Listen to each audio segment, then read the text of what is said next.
Renu, கூலாரு. Cool என்னக்கா cool? சின்ன வயசுல இருந்து எல்லாமே உனக்கு தான் முதல்ல செஞ்சிருக்காங்க. என்ன வாங்கினாலும் உனக்கு தான் முதல்ல வாங்குவாங்க.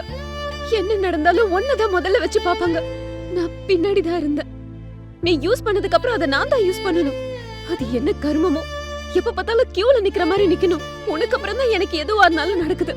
இந்த கல்யாணம் முதல்ல எனக்கு நடக்க போகுதுன்னு எவ்வளவு சந்தோஷப்பட்ட தெரியுமா? அதுவும் எனக்கு பிடிச்சவரோட நடக்க போகுதுன்னு ரொம்பவே ஆனந்தப்பட்டேன். இப்ப அவ என்னோட ஆளு, அவனதான் நான் கல்யாணம் பண்ணிக்க போறேன்னு சொன்னா என்ன பண்றது?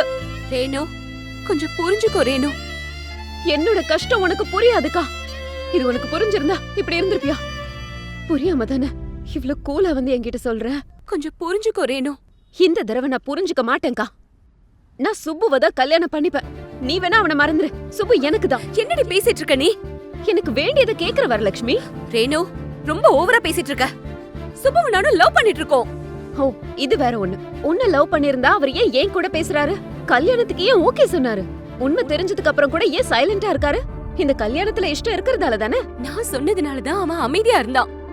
நான் வேணான்னு சொன்னதுனாலதான் அவன் உன்கிட்ட பேசினான். ஆனா உண்மை என்னன்னு புரிஞ்சுக்கோ.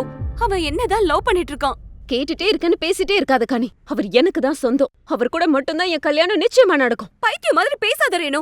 உனக்கு அக்காவா நான் இதை விட்டு கொடுக்க நினைச்சேன். விடணும்னு நினைச்சல, இப்ப விட்டு தொலை. நான் கல்யாணம் பண்ணிக்கிறேன்.